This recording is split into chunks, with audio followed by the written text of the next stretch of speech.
వీళ్ళతో 10 మందిని పోగేసి కొంతమంది దగ్గరికి పంపించవచ్చు. ఇప్పుడు మన హ్మ్. కనుక బీహార్, ఛత్తీస్‌గఢ్ వాళ్ళని ఇక్కడ కూలీలు తీసుకొస్తున్నారు చూడండి. ఆ అవును. టైప్‌లో జరిగితే హ్యాపీనే. హ్మ్. అలా కాకపోతే ప్రమాదం. అదే కదా! అలాంటి వాళ్ళు ఢిల్లీలో బోలెడంత మందున్నారు. హ్మ్. హ్మ్. వాళ్ళు చివరికి రోడ్లు ఆక్యుపై చేసేసుకున్నారు. ప్రభుత్వ స్థలాలు ఆక్యుపై చేసుకుంటే ఇప్పుడు రేఖా గుప్తా గవర్నమెంట్ ఒక పక్కన కట్ చేసేస్తుంది. తీపిస్తుంది. హ్మ్. దాంతో అలాగా ఉన్నట్టుండి ఇల్లు పోయినోడు, ఉపాధి పోయినటువంటోడు ఏడుపు ఎక్కువుంటది. కసి హ్మ్. ఎక్కువుంటది ఆళ్ళకి. హ్మ్. వాళ్ళని ఈ అసాంఘిక శక్తులు వాడుకుంటాయి బాగా. హ్మ్. హ్మ్. కాబట్టి ఢిల్లీ ఎవ్వర్ థ్రెట్ ఉండే ఏరియా. హ్మ్. ఎందుకంటే ఢిల్లీలో ఉన్నటువంటోళ్ళలో ఢిల్లీ వాసులు 40% ఉంటారు. హ్మ్. 60% మంది చుట్టుపక్కలే ఉత్తరప్రదేశ్ నుంచి వచ్చినోళ్ళు. మొన్న వెళ్ళాను నేను ఢిల్లీ. ఋషికేశ్ హ్మ్. వెళ్తే. హ్మ్. ఢిల్లీలో నన్ను కారులో తీసుకెళ్ళినటువంటి అతను ఉత్తరాఖండోడు.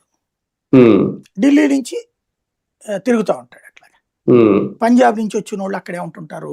ఉత్తరాఖండ్ నుంచి వచ్చినోళ్ళు ఉంటారు. హర్యానా నుంచి వచ్చినోళ్ళు ఉంటారు అక్కడే. నార్త్ ఇండియా నుంచి వచ్చినోళ్ళు అందరూ ఢిల్లీలోనే ఉంటారు. వాళ్ళలో హ్మ్. లోకలోళ్ళు ఎవడో తెలీదు. హ్మ్. కాబట్టి సమస్య ఎదురవుతా ఉంటదనమాట. హ్మ్.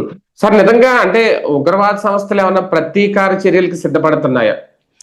ఢిల్లీ మీద? బేసిక్‌గా మోడీ వచ్చినప్పటి నుంచి ఆళ్ళు ప్రతీకార చర్య గూడా కాదు. ఉనికి కోసం విధ్వంసం సృష్టించాలని పాటుపడుతున్నారా? చూస్తున్నాయి. హ్మ్. ఎందుకంటే ఇప్పుడు మీరు చూడండి నక్సలైట్లు ఇదివరకు ఏం సాధించారని ఆళ్ళు ఉన్నట్టుండి పోలీసుల్ని పేరుస్తారు.